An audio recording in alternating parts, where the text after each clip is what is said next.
house in Stowe, we had the baby pit of death, which was the route I planned for the cold air return from the upstairs all the way to the basement. So it was like a 2x3 hole that, of course, my wife was worried our child was going to explore head first.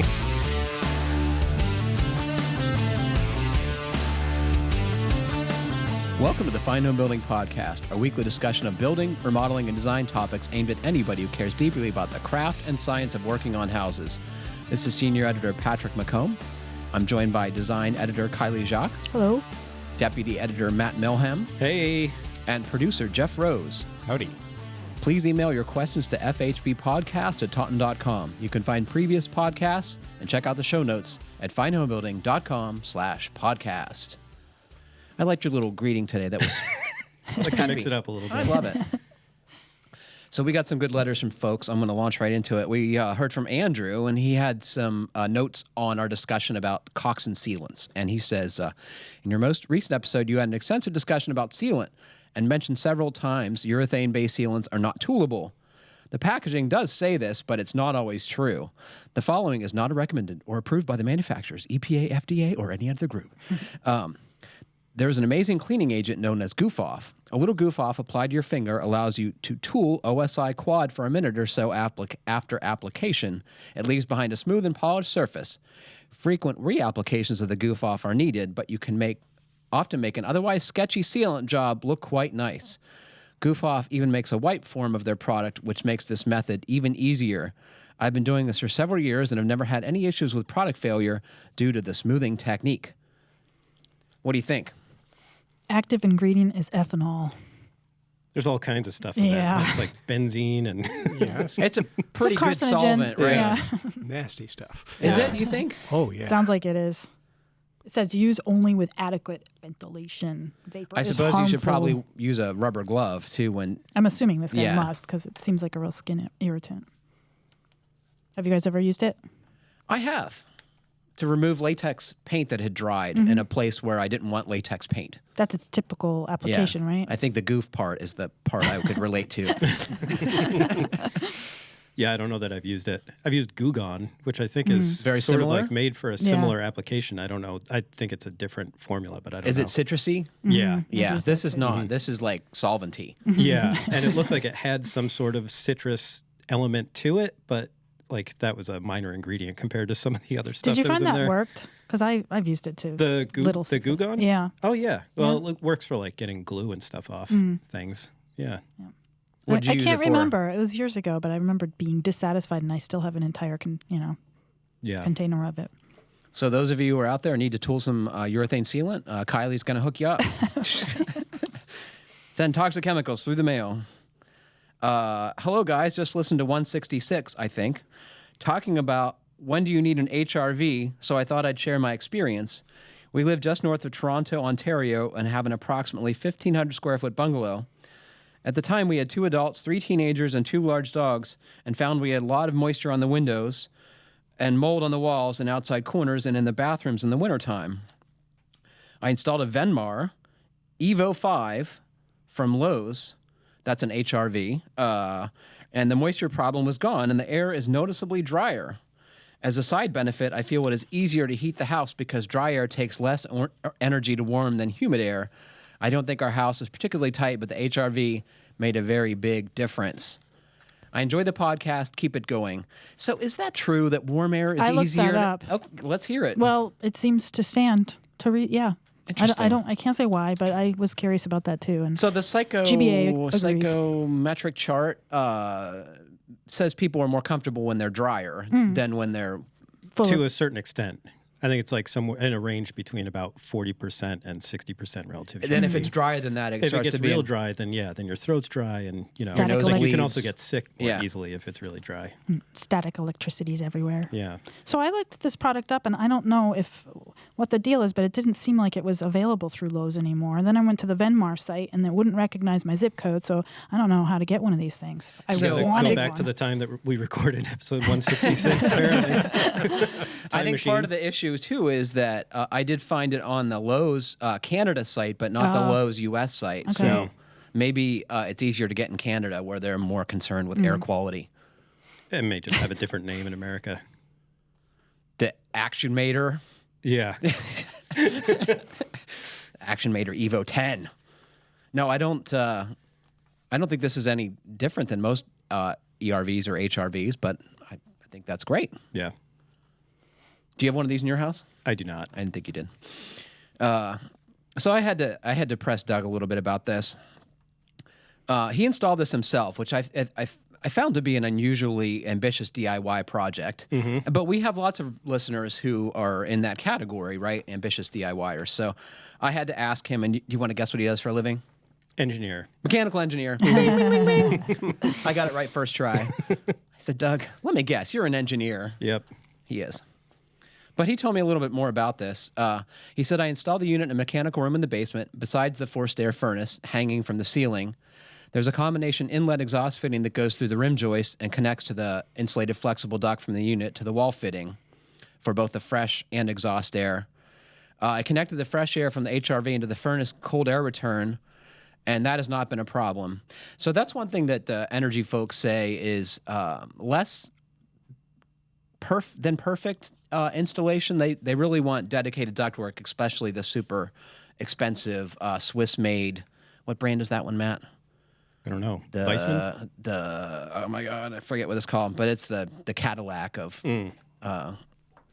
HRVs. Yeah, that's not in my brain. That's not in my brain anymore either.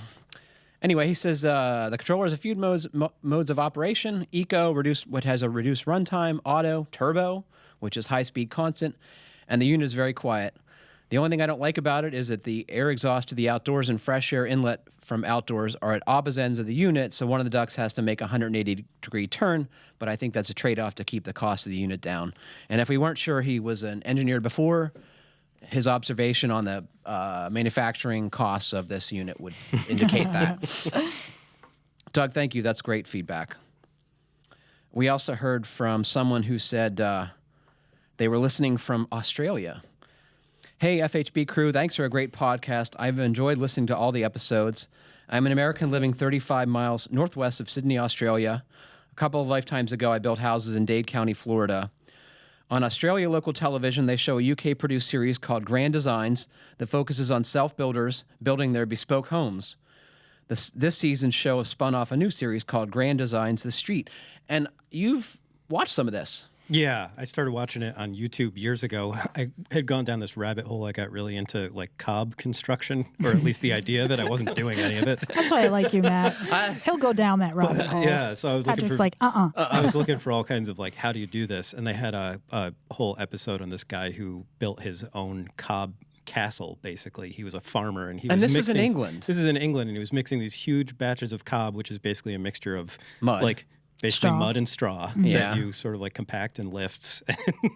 And It wouldn't seem like the ideal climate for this method of You would construction. think not, but the guy had like he had like 3 foot wide overhangs. The house looked cool as heck when it Wow. was done. Yeah, he had like a central Was it like truly a spiral castle? staircase. I don't know if I would call it a castle, but it was really cool. He was a farmer, and he just did all this by himself pretty much. Well, and with his family. Right. I think he had a decent amount of help, but he was mixing these batches with this farm tractor. I want to know how you convince your kids to help you with a project like this. Yeah. Liam would be like, no. You think? He had a really cool roof. Like it was like, I think it was like a round roof. It wasn't a reciprocal roof like my monstrosity, Thank but God. I can't imagine that. yeah, it was pretty cool. So what do you think of the show? Thumbs up, thumbs down? Oh, it's fantastic. Okay. Yeah.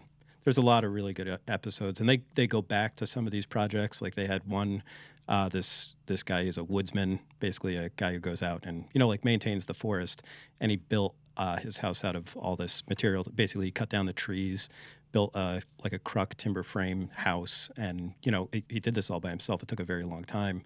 And then they went back years later to check up on it and, basically see how the house was doing and To see how what it his, was like to live in it and all that. So. How his body had been depleted from this exercise. He was cutting trees from his own property. He wasn't like in No, state it wasn't just like forest. running around. He wasn't like running around in the Maintaining in the just, woods. that one looks That would be good. such a better show. Rogue tree cutter. Yeah. Is this appeal to you, this Absolutely. idea? It's on my weekend check it out list. Okay. I'd be curious to hear what you think about it. I'm curious. I don't know if the spin-off series he's talking about is on, if you can stream that on Netflix or anything. I don't know. Yeah, I don't know. I always found it on YouTube. So, Okay. We'll have to put some links to those programs up on our podcast page. Yeah. And you sent me a photograph. Was it this morning or yesterday of your house? It was this morning. We've been talking about how the cold weather brings building science to the masses. You no longer need an infrared camera. You can see how your house is Naked eyeballs. leaking air without any additional help. Yep. What do you think about Kiley's assembly here? It looks Wet. it looks like a lot of houses this time of year. Yeah. Yeah. Yep. Hey, I don't think yours is exceptional in any way. I'm just glad it's only on one side. Yeah, because you have. I think you guys were talking about this morning, like night sky cooling effect. Yeah, it on makes it the more west side of your prevalent house. when you So have a view to interesting. the night sky. Yeah. Yeah. That fascinates me. It's fascinating. Yeah. Anyone who tells me that like houses are not interesting or like how I could be interested in my job, I just quit talking to them immediately. So really nothing we have in common. Yeah, they're just not curious enough. I don't think I'm doing my house any favors by making all of these wood stove fires and then opening up all the windows because it's too hot. Or the environment. So wouldn't it be better to just like throttle down your wood stove? I do that, but Yeah. as I were talking earlier, I've got this lofted bedroom, so it's just the heat rises and it's stifling. And no matter how many hours before I tamp down the fire, it just gets trapped up there. Yeah. So that's where I open windows. Need to I take know- out some insulation. I don't think I have much need to some work air with leaks. there. I need some air leaks. Yeah. So some people try and control the stratification with ceiling fans, right? Have you been I do tempted to that. try? Does it help? A little. I've heard it helps a little. A little. Yeah. Still too hot. What people tell you is that if you control the air leaks and tighten up your house, it's less of an issue. But I think if you have a big wood stove in a small house, it's going to be hot. I think that's the thing. We've been keeping the barn at the mid 70s lately. Yikes. I know, it's awesome. It seems hot. You would die. Yeah. Yeah. Oh my gosh. It's way red too just thinking hot. about it. Yeah. It's amazing how warm it stays. Like it'll get up to 74 and then, we'll shut it down for the evening and go in the house. But when I wake up in the morning, it's still 68 degrees. I think I did a pretty good job. Yeah. What do you want to talk about? That I've been working on? Yeah. Nothing. Let me think. What have I done? You worked on your roof a little bit on your gazebo. Yeah, it's getting close to done. Red cedar shingles. What are they? Yeah, maybe that white cedar. I don't even know. I think they're white cedar. They were whatever was it wasn't the cheapest, but it was one of the cheapest options at the home center. Yeah, it's not a house. It's not a house. Outdoor structure. And if they blow off, I'll just redo it. Do you think you'll be so sick of that thing that you never want to go in it again once Maybe. it's done? Already I was thinking about just taking the roof off and like adding a second level to it because when you're up there, you have such a great view of all this other stuff. And I'm like, I would can much only rather just imagine. hang out up here than You're going in to the make it to gazebo. that grand design show if you do that. Oh, yeah. Yeah, some bizarre, dumb 5-sided gazebo. What about just the widow's walk on top of it? Yeah, That would be cool. that would be great. The issue is then, how am I going to get up there? Oh, it'll be easy. Yeah, You've Yeah. got that scaffolding. Right? Yeah, the scaffolding is. Expand on that. Yeah, if it didn't look so hillbilly. I mean, that's the one thing. It's I got to get this finished just because it makes everything look like like trash house. I love that I'm not the only one. I haven't been doing anything, so I got nothing to offer. That's a first. Yeah, I'm in my winter chill out kind of phase, That's fair. but that's not going to last long because I'll get bored. Carol wants some more cabinets in our bedroom. I've been putting Really? that You off. have room for those? Yeah, on our wall with the headboard, like guys are they're gonna going to be- go around the bed. Your elbows are going to be. No, she's very specific on how we're going to prevent that and hitting our heads on them, and yeah, should be easy. So, how about our first question? This is from Matthew, our resident graphic artist. He sent us a number of fine home building podcast variations on our logo. The Fine Roof Vending podcast, which borrows heavily from the logo, I really enjoy. He has some others too. More on that in a little bit. He says, I'm considering 2 wall assemblies for my next project. I built little mock-ups out of scraps. I love his mock-ups. They're awesome. The first will be 2 layers of 1.5-inch polyiso attached with furring strips. If I use regular 2x material, 2x3 or 2x4, I can fit another layer of polyiso between the 2x furring. So what he's talking about is putting 2x6 framing, right? Conventional light frame wall, OSB sheathing, 2 layers of 1.5-inch polyiso on top of the OSB sheathing, and then furring strips made of 2x4s running vertically attached to the studs to affix the siding. And then between the furring strips, he's going to put smaller pieces of polyiso. So in most places, it'll have 4.5 inches, and the 2x will be for fastening the siding. The other version is, sorry, the drawback and the concern of this, a person installing the siding, is that he's used to installing it directly over the OSB where he can nail/staple wherever he wants instead of only on the furring strips. I disagree with him that the OSB doesn't meet the manufacturer's requirements for a nailing surface, but I guess it's better than nothing. But you can put vinyl siding right on OSB. People, that's what you do. Yeah, but I'm wondering if he means that like the manufacturer says you can't just nail into the That's OSB. what I they was want wondering. it into studs. I was confused about But that just like never happens. I mean, It may maybe never that's happen, an but ideal. I think that's at least the few like, manufacturer specs that I looked up, that's what they wanted. They are dreaming because Yeah. I have never seen anyone It was that give or any use care. thicker sheathing. Yeah. If you wanted to go 1.25 directly to sheathing? No, it wasn't 1.25 inch. It was only, I think, like 3/4 if you were using it as like That's a going nail to be base. easy with all your pre-made windows and doors, right? Now you're going to have a oddball jam depth. Yeah, but that was one manufacturer. I'm sure a lot have different details. So his other plan is to do the 2x6 framing with a layer of OSB, 2 layers of polyiso, and then OSB on top of that, a second layer fastened to the studs. And that solves the worry of his siding installer, because then you can put the fasteners anywhere for the vinyl siding. He asks, which method would you choose and why? The constraints I'm working under, the foam is already purchased. I picked up 10 bundles, 32 boards of 4x8, 1.5-inch thick boards from a roofing contractor for $50 a bundle. I would have gotten more, but I was running out of places to put it. It's in pretty good shape, so I'm excited about that. I'd like to get the most bang for my buck, as it were. As always, you all are awesome. Thanks for the awesome podcast. Thank you, Matthew. God, that looks like a lot like my stack of polyiso insulation that I got to say. What do you guys think? Which is the better way? What do you think? Does he know what the R value is going to be? So for both? polyiso is about 5 per inch, I would say, most times of the year, unless it's super cold. In either case, it's going to be the same. doing the job of breaking the thermal bridge, Right. and I don't know. I don't think it matters much to me. What do you think? Maybe I it don't comes know. down to expense. Except that he's talking about he'll get up to 4.5 inches of insulation if he does the furring strips, and he thinks he's going to get, about 3 inches if he does the Right. OSB.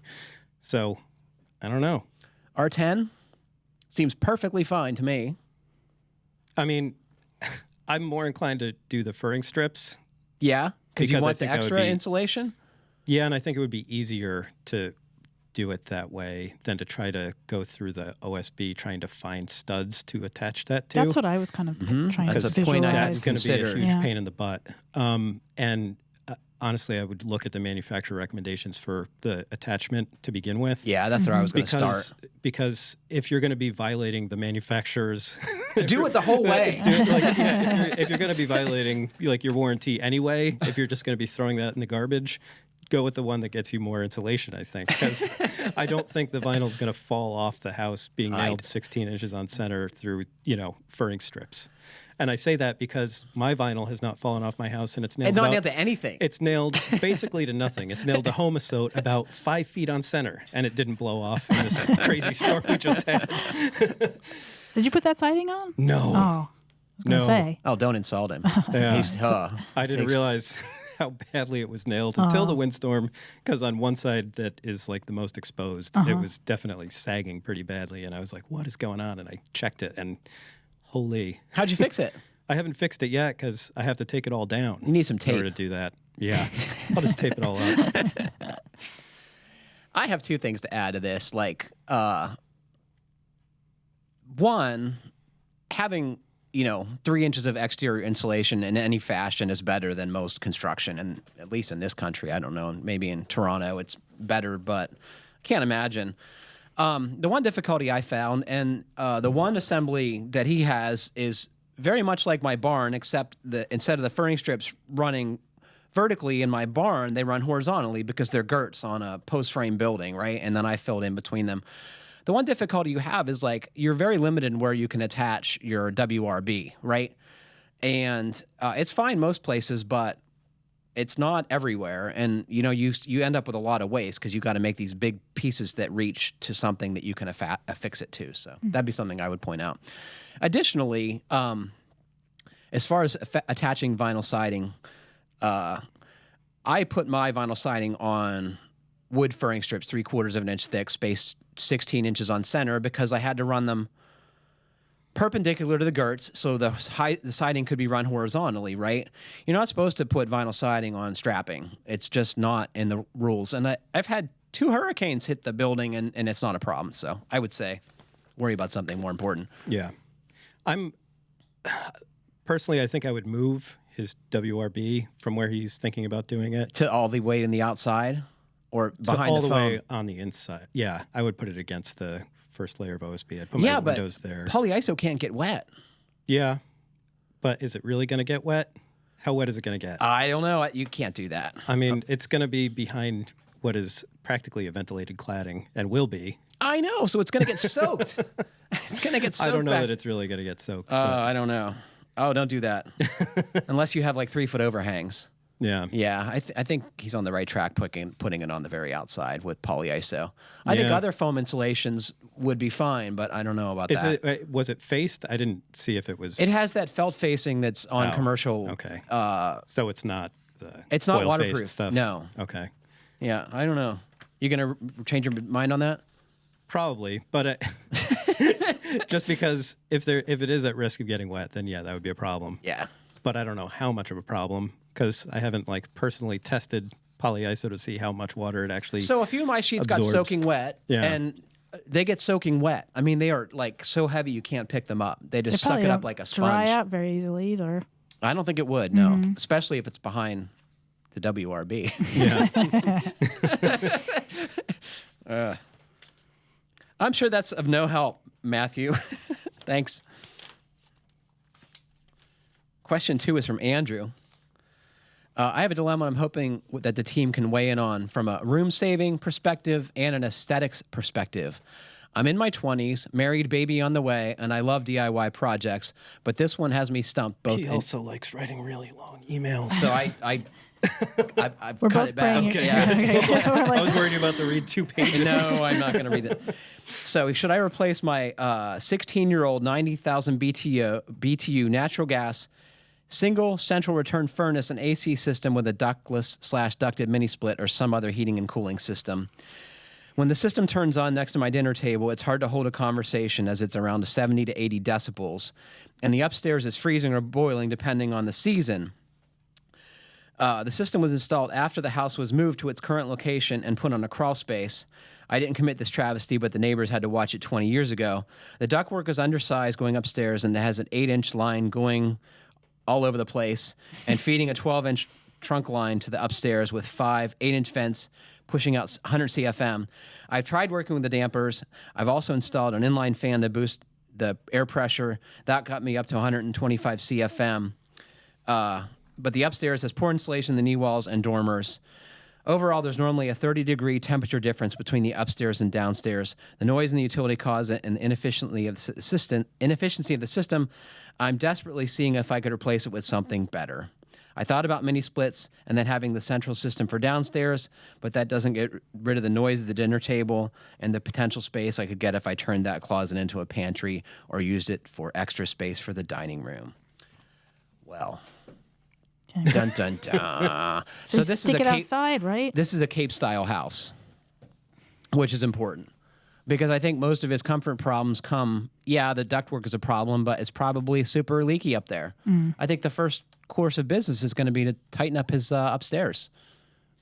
30-degree That's a big differential. difference. I don't even know how I can relate to that. So it tells me just that the heat is pouring out of the upstairs, right? Because otherwise, if you have a good envelope, it stops. Yeah, that wouldn't happen. Yeah. Yeah. So It doesn't solve his noise issue. So I mean, and he talks about, and later in the email, like I said, we're not going to read all of it, but that the upstairs is leaky. He acknowledges, but it's a big project. But I think that's the first project, and he doesn't want to do that probably because of the noise in his dining room, and I understand that. But you need to tighten up the envelope so you can right size the equipment and balance it. If the house is too leaky, you can't make any heating system work efficiently. Yeah, That's a good point, Patrick. So you got to do that, and then once you have this system or the envelope tightened up, do a blower door test, do a very aggressive manual J, and then attack your heating problem from there. I think the layout of the house, he attached a floor plan, would be great for a ducted mini split upstairs, and either redo the ductwork for a conventional forced air system downstairs or another ductless mini split or two downstairs. But you can't do any of that until you figure out what kind of heating loads you're talking about. Does this sound familiar? yeah. Yeah. Should you turn them on to the recessed mini splits that you just wrote about? The ducted mini splits? Yeah. Yeah. Are those always recessed into the ceiling? Yeah. Oh, okay. Yep. Or they could be anywhere, but they're hidden. Right. Yeah.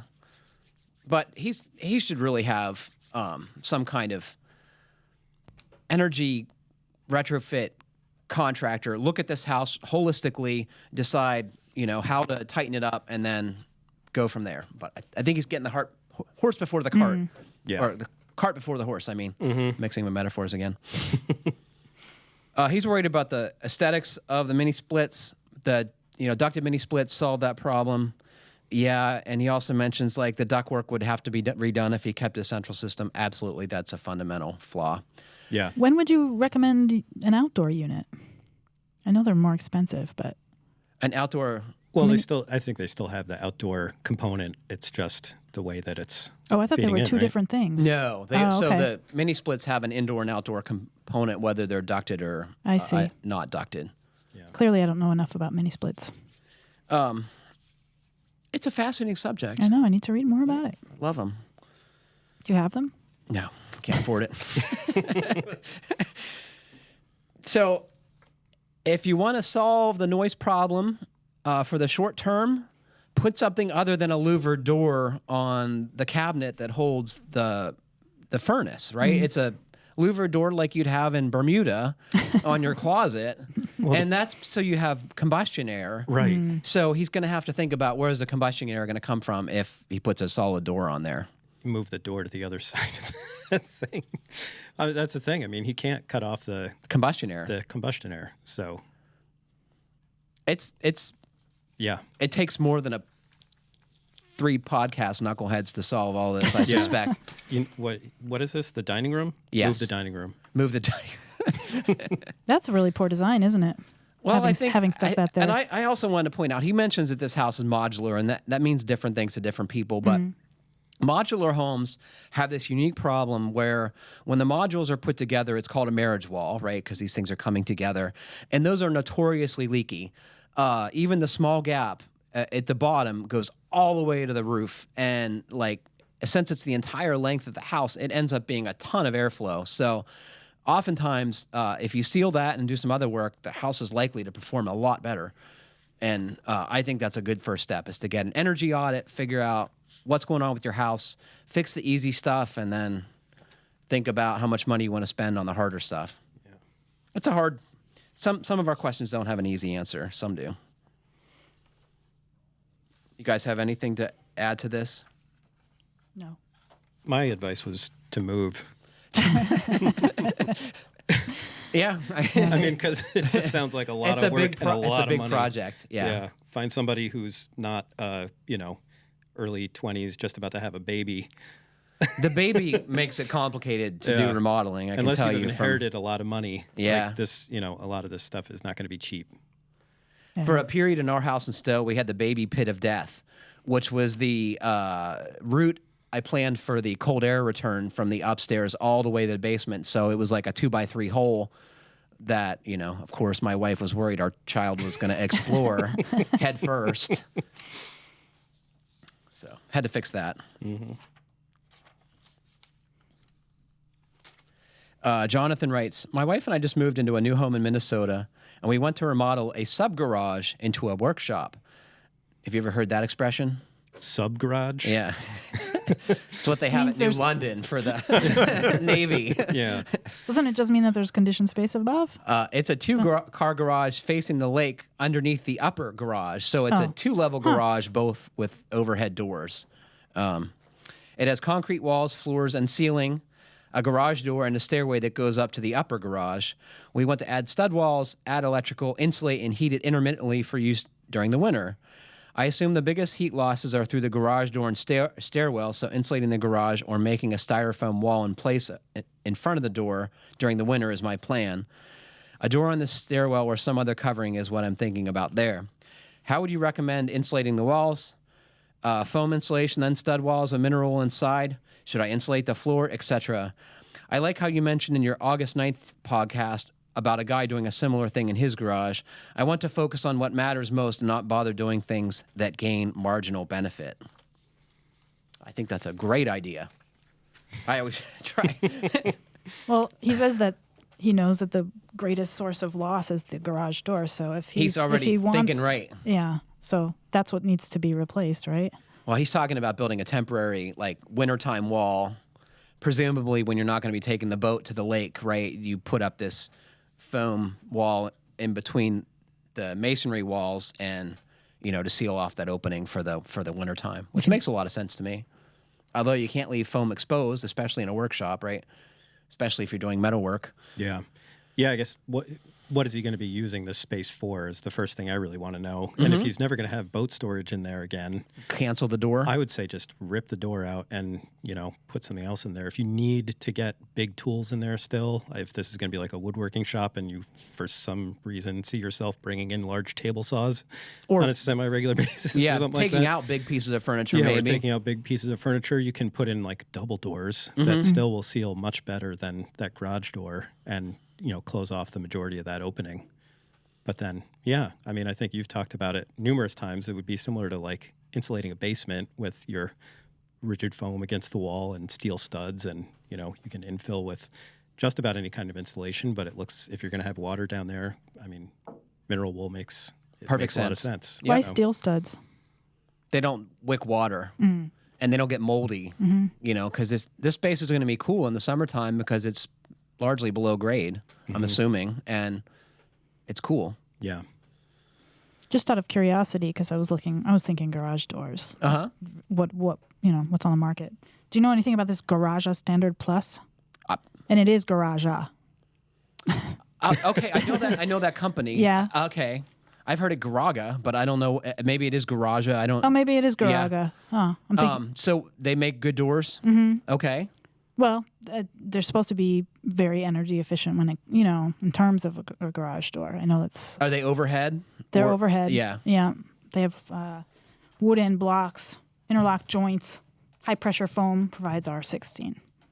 So what I like about garage door manufacturers, they always measure the R value of the door itself, but nobody talks about like how much air it actually keeps out. It's, the door is fine. It's the way it fits in the hole. And that's why we always are saying that carriage doors or swinging doors generally are way easier to seal because they press against a weather strip where an overhead roll-up door does not. It's relying on a flap of rubber to lap onto the door panels. Yeah. They're not in the opening. They're over the opening. Over the opening. Yeah. It's a problem inherent to the way it's made. Yep. I would, like you, would get rid of those if I could, unless I was going to be parking my boat in there. Yeah. And he wants to put a wood shop in there, so I'm guessing he doesn't. Mm-hmm. And then I would worry less about the walls. I would focus on, so the garage is heated above, so there's going to be very little delta T going above. So I would focus on air sealing the upstairs garage so the heat doesn't go out that way. And I think if you maintain a pretty good envelope above it, this space will be pretty easy to heat because it's largely got ground insulating the walls and the floor to a lesser degree. Yeah. Well, I mean, I think you could just get like a really well sealing door down there. Yeah. I mean, and then you don't have to worry so much about the air sealing of the garage above because he's got a concrete ceiling. True.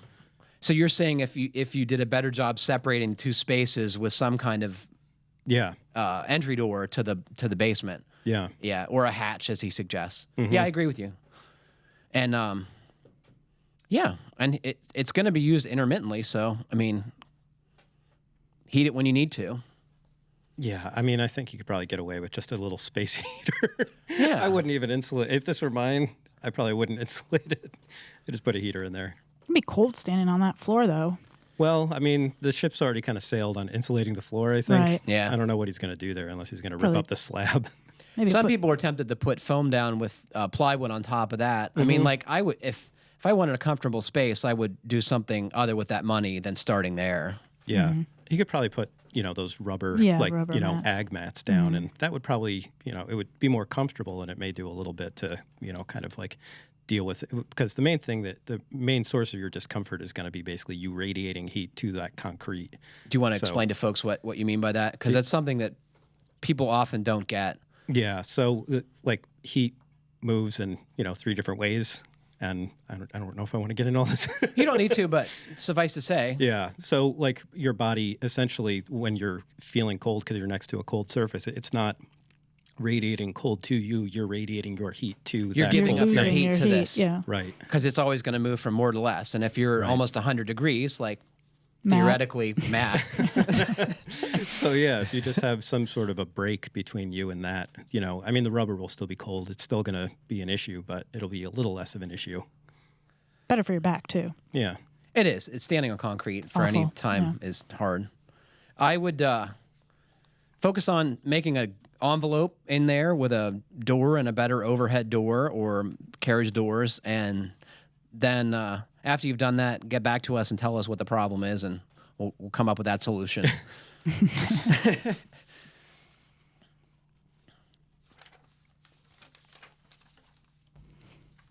that it? No, of course not. It is on my script. Yeah. I have Alex. You always do this. He adds tax one on when we're not looking. Yeah, I wanted you guys to be caught off guard here. This is Alexandre. Hi. Following an early podcast on the door subject, I thought of submitting my common but very annoying door problem. My home entrance door is probably original, circa 1890. It's pine, ornate, and has a bevel glass pane. The problem is the lock style is bowed inward on top and bottom. Do you want to tell folks what the lock style is? The side of the door that the lock is on. The vertical piece. Yeah. Yeah. The rails or the So we have horizontals. stiles and rails go like railroad rails, horizontal, and the stiles go up and down. Yep. That's how I remember that. It took me like a couple decades, but it has a problem is the lock style is bowed inward on the top and bottom. I'm in Canada, so cold air is rushing in. I suspect that the fact that the previous owner stripped the interior side didn't help. Is that true? I mean, It's I could hard to say. see it possibly being an issue, but I don't know. So the theory being is if someone stripped this door and left it painted on the exterior, is that during the heating season, the door would give up its moisture to the cold or the warm, dry interior and dry out and therefore shrink and then bow that way? Is that... Jeff's looking at me like I'm crazy. It's like an unbalanced panel. Like you have to finish both sides essentially the same way. Like when you're building like a table or any kind of furniture, you want to balance out. You basically have to finish both sides the same way so that it doesn't end up warping. Mm-hmm. So You don't buy this, Jeff? No, I was just visualizing. yeah, Do you think this is possible? to the extent that he's talking about, I don't know. I think it was just probably bad lumber, right? Well, I mean, the door is so old, but so has this been an issue for that's 100 years, yeah, I wonder? We don't know that. Yeah. So, like, what people don't realize is when you saw logs and you separate them from boards from the rest of the log, there's often very strong forces inherent in that piece of wood. And it's because trees grow on hills, they have branches on one side, and their growth is meant to keep the tree growing so it keeps growing. In a generally upright position. In a generally upright position, or it needs to reach for the sun so it's not upright, you know, whatever it is. But the woods have these stresses in it. When you cut a log apart, boards behave differently because the different parts of the tree have different stresses upon them. So my guess is that this was, Banana flat board. sawn. It was a banana board from the get-go, but I don't know that. Yeah, maybe. So I've got a great solution for him, though. New door. So let's get to his possible solution here. I thought of using some sort of hardware that would rotate a quarter turn and press the door against the jamb with a kind of beveled bolt. I don't know if that even exists. Another option would be to try to replace the lock style without destroying the door. What do you think? Envoyé de mon iPhone. Ooh, Patrick. I think this is a French-speaking from my part of iPhone. Canada, if I had to guess. Yeah. You're looking What's at me your like, idea, Matt? Just pull the door stops and scribe new ones to the curve of the door. That's what I was going to say, too. It's so easy. Yeah. Do you think that's going to be too ugly, though? I don't think anybody would even notice unless they, stopped and really took a look. And then they would be like, that is really clever. But what if it is a rabbited door jamb because you cannot easily change the shape of the stop on a rabbited jamb? Yeah, that would be problematic. What would you do? Applied stop. A second one. And a second applied stop. Yeah. And they sell this, what we in the trade call Q-long weather stripping, which is this kind of foam with a vinyl layer on it, and it fits in a saw kerf. And they sell this already applied to a small stop. Right. You want a thin stop because you need enough room for your knuckles to turn the doorknob, right? So you don't want it to impinge on the opening too much. And I would put that on there, match the curve of the door. And if you want to get fancy, you can scribe it so it's looks consistent. Yeah. He's going to have to do it to the top, too, though. Yeah. Yeah. It's going to look cool. It's going to keep the door, which is, I think, what everyone realizes is the important part, right? You can't. It's a This is a cool cool part of the door. house. Yeah. I asked him to send a photo, but he didn't. But I think that's a great solution. And the other thing you can do if the warp is not too bad, and we used to actually do this on warranty claims when I would sell an exterior door at the lumber yard, is that the door rep would come out and he would actually pull the weather strip somewhat out of the kerf, but not all the way. And all that did was just give it a little more room to compress. And oftentimes that was enough to solve the problem. And you can prevent the weather strip from being pressed back into the position it's supposed to be by putting toothpicks actually in the kerf behind the stop. I swear to God, this is a real fix. Yeah. I didn't tell you anyone that, though. Do you have any? How's your door? Does it seal well? There's a big old crack. No, I need to do some weather stripping. Do you think an I just applied noticed stop would it. solve your problem? Maybe. Yeah. It's at the bottom half of the door. So you need a sweep Yeah, I need something. You mean it's a on the bottom? gaping I can see outside. between the threshold and the door, or is it No, just no. It's on the sides? yeah, on the sides. It's just one little section I noticed the other day. So the weather strip might be missing there. I think that might be all it is. It's nice when stuff is that easy. It just means Yeah. like getting a new piece of Right. stuffing it in there. And even I can do that. Pretty Oh, it's sure. going to be a piece of cake. I have a new door bottom in my office if you need it. The sweep. You do? I do because All right. I had to cut a steel door apart for a feature not too long ago and save that part because it always wears out. Mm-hmm.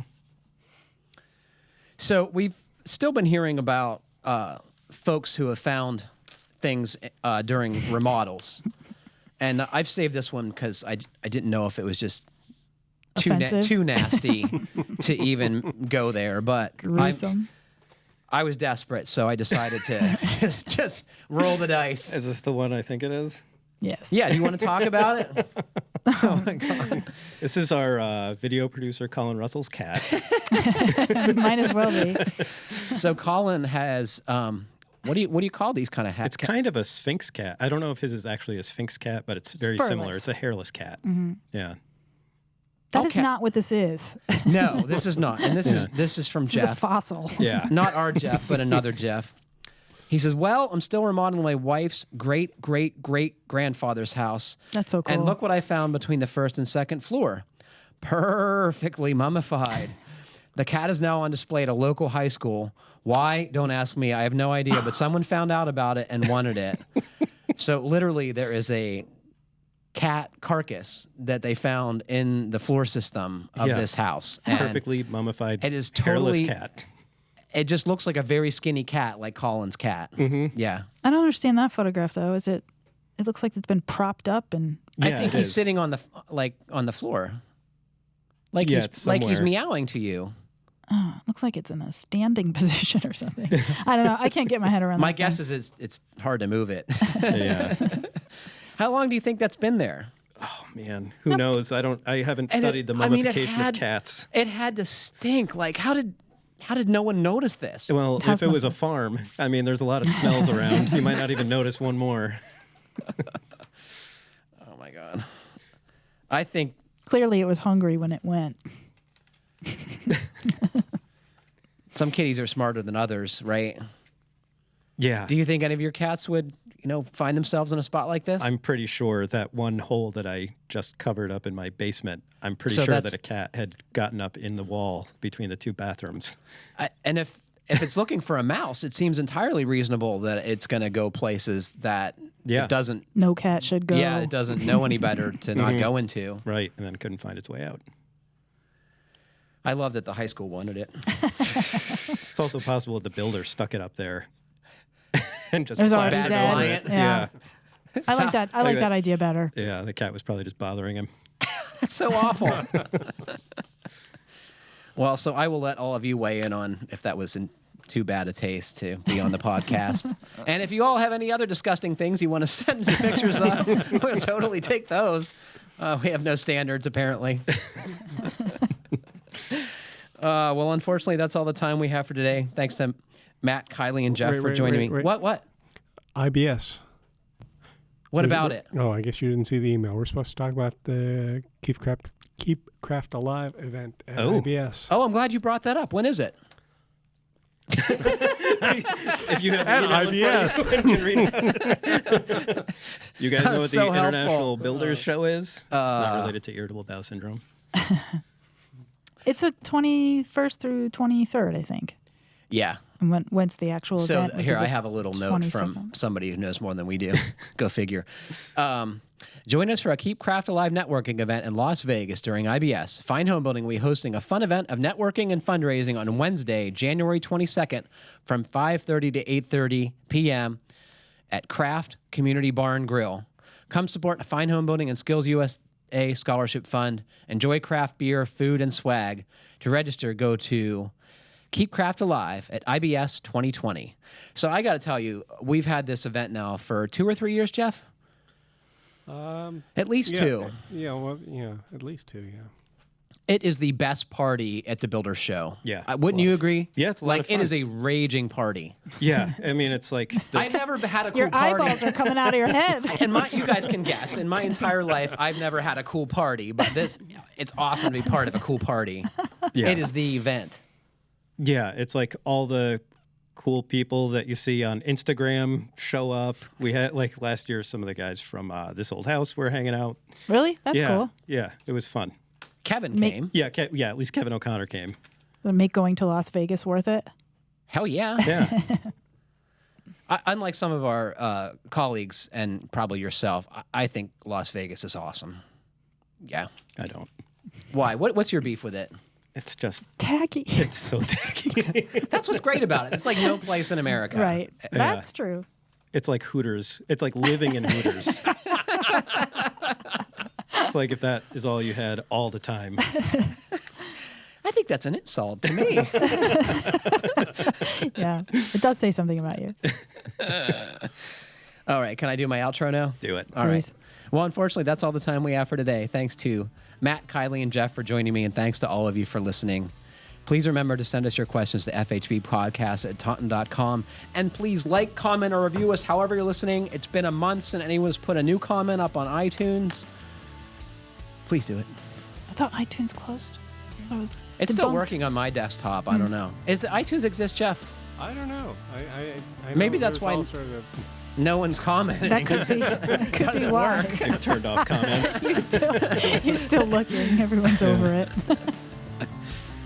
Please like, comment, or review us however you're listening. It helps other folks find our podcast. Happy building, everybody. Thanks for listening.